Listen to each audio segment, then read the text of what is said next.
ನಾಳೆ ನನ್ನ ತಮ್ಮನ ಮಗಳು ಹ್ಯಾಂಗ್ ಮಾಡಿ ತಿರೋಗಿರೋದ್ರಿಂದ ನಾಳೆ ಫೈನಲ್ ಕೇಸ್ ಇದೆ ಬೆಂಗಳೂರು ಕೋರ್ಟ್ನಲ್ಲಿ.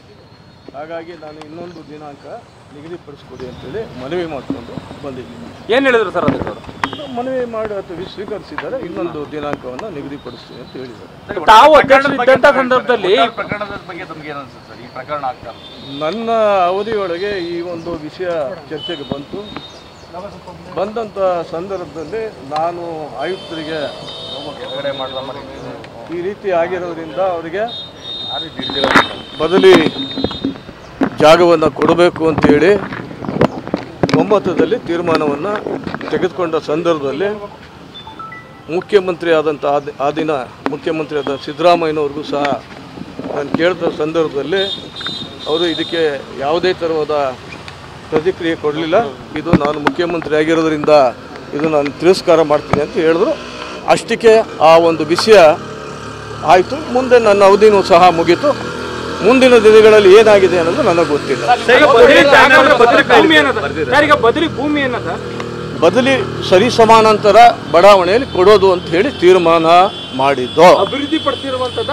ಅದೇ ಅಭಿವೃದ್ಧಿಪಡಿಸಿರುವಂಥದ್ದು ಮೂಡಾದವರು ಅಕ್ವೈರ್ ಮಾಡ್ಕೊಂಡಿರೋದ್ರಿಂದ ಅದು ಪರಿಶೀಲನೆ ಮಾಡಿ ಅವರಿಗೆ ಸೂಕ್ತವಾದಂಥ ಸ್ಥಳದಲ್ಲಿ ಜಾಗವನ್ನು ಕೊಡಬೇಕು ಅಂತೇಳಿ ಆ ಒಂದು ಸಭೆಯಲ್ಲಿ ಒಮ್ಮತದ ತೀರ್ಮಾನವನ್ನು ತೆಗೆದುಕೊಂಡ ನಂತರ ಸಿದ್ದರಾಮಯ್ಯನವರ ಶ್ರೀಮತಿ ಪಾರ್ವತಿಯವರು ಅಂತ ಹೇಳಿ ಗೊತ್ತಾದ ನಂತರ ನಾನು ಮುಖ್ಯಮಂತ್ರಿಯವ್ರನ್ನ ಭೇಟಿ ಮಾಡಿ ಕೇಳಿದೆ. ಅವರು ಅದಕ್ಕೆ ತಿರಸ್ಕಾರ ಮಾಡಿದ್ರು. ನನ್ನ ಅವಧಿಯೊಳಗೆ ಯಾವುದೇ ಥರವಾದಂಥ ಇಂತಹ ಒಂದು ವ್ಯವಸ್ಥೆಗೆ ನಾನು ಬರೋದಿಲ್ಲ, ನನಗೆ ಬೇಡ ಅನ್ನೋ ಒಂದು ವಿಷಯವನ್ನು ಸಹ ನಾನು ಪ್ರಸ್ತಾಪ ಮಾಡಿದ್ರು. ಆಗ ನಾನು ಸಭೆ ಮುಕ್ತಾಯ ಮಾಡಿ ಮುಂದಿನ ದಿನಗಳಲ್ಲಿ ನನ್ನ ಅವಧಿ ಮುಗೀತು. ಮುಂದೆ ಏನಾಯಿತು ಅಂತ ನನಗೆ ಗೊತ್ತಿಲ್ಲ. ಇಲ್ಲ, ನಾನೇ ಹೋಗಿ ಮುಖ್ಯಮಂತ್ರಿಯವ್ರನ್ನ ಭೇಟಿ ಮಾಡಿದೆ. ಈ ರೀತಿ ತಮ್ಮ ಶ್ರೀಮತಿಯವರ ಒಂದು ಜಾಗದ 3 ಎಕರೆ 16 ಗುಂಟೆ ಜಾಗದ ವಿಷಯ ಬಂದಿದೆ, ನಾವು ಈ ರೀತಿ ತೀರ್ಮಾನ ತೆಗೆದುಕೊಂಡಿದ್ದೀವಿ, ನೀವು ಏನಾದರೂ ಇಷ್ಟಪಟ್ಟಂಥ ಸಂದರ್ಭದಲ್ಲಿ ನನಗೆ ತಿಳಿಸಿ ಅಂತ ಹೇಳಿದೆ. ಅವ್ರು ಯಾವುದೇ ಕಾರಣಕ್ಕೂ ನನಗೆ ಬೇಡ ಅನ್ನೋ ಒಂದು ವಿಷಯವನ್ನು ನನ್ನ ಮುಂದೆ ಹೇಳಿದ್ರು. ನಾವು ಅಷ್ಟಕ್ಕೆ ನಿಲ್ಲಿಸ್ತೀವಿ. ಪತ್ರ ಬರ್ತಿದ್ರಿ, ಆ ಪತ್ರದಲ್ಲಿ ತಾವೇನು ಹೇಳ್ತೀರಾ ಅಂತ ಹೇಳಿದ್ರೆ, ನಾನು ಮೂಡ ಆಯುಕ್ತರಿಗೆ ಪತ್ರ ಬರೆದಿತ್ತಿಲ್ಲ.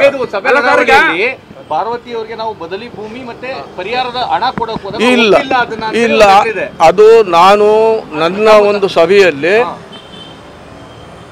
ಏನು ಅವರು 3 ಎಕರೆ 16 ಗುಂಟೆ ವಶಪಡಿಸ್ಕೊಂಡು ಅಭಿವೃದ್ಧಿಪಡಿಸಿ ನಿವೇಶನಗಳ ಹಂಚಿದೆ, ಇವ್ರಿಗೆ ಯಾವುದೇ ಥರವಾದಂಥ ನಿವೇಶನಗಳಾಗಲಿ ಇನ್ನೊಂದಾಗಲಿ ಕೊಟ್ಟಿಲ್ಲದೆ ಇರೋದ್ರಿಂದ ಅದು ಪರಿಶೀಲನೆ ಮಾಡಿ ಸೂಕ್ತವಾದಂಥ ಸರಿ ಸಮಾನಾಂತರ ಬಡಾವಣೆಯಲ್ಲಿ ಕೊಡೋದು ಅಂತೇಳಿ ಆ ಸಭೆಯಲ್ಲಿ ತೀರ್ಮಾನ ತೆಗೆದುಕೊಂಡಿದ್ದೀವಿ. ತೆಗೆದುಕೊಂಡ ನಂತರ ನಾನು ಮುಖ್ಯಮಂತ್ರಿಯವ್ರನ್ನ ಹೋಗಿ ಭೇಟಿ ಮಾಡಿದೆ. ಅವರು ಇದಕ್ಕೆ ರೆಫ್ಯೂಸ್ ಮಾಡಿದ್ರು, ತಿರಸ್ಕಾರ ಮಾಡೋದು. ನನಗೆ ಯಾವುದು ನಾನು ಮುಖ್ಯಮಂತ್ರಿ ಆಗಿದ್ದಾಗ ನನಗೆ ಇದನ್ನು ಯಾವುದು ನನ್ನ ಗಮನಕ್ಕೆ ತರೋದು ಬೇಡ, ನನಗೆ ಬೇಡ ಅನ್ನೋ ಒಂದು ವಿಷಯ ತಂದರು. ನಂತರ ಮುಂದಿನ ಸಭೆ ನನಗೆ ನಡೆಸಲಿಕ್ಕೆ ಅವಕಾಶ ಆಗಲಿಲ್ಲ, ಮುಕ್ತಾಯ ಆಯಿತು ನನ್ನ ಸಭೆ. ನಾನು ಅಲ್ಲಿಗೆ ನೀವೇ ಮಾತಾಡ್ತಿದ್ರ ಮುಖ್ಯಮಂತ್ರಿಗಳು ಈ ಬಗ್ಗೆ ಎಲ್ಲ ಹೇಳಿದ್ರ, ಆದ್ರೆ ಮುಖ್ಯಮಂತ್ರಿಗಳು ಇದ್ರ ಬಗ್ಗೆ ನನಗೆ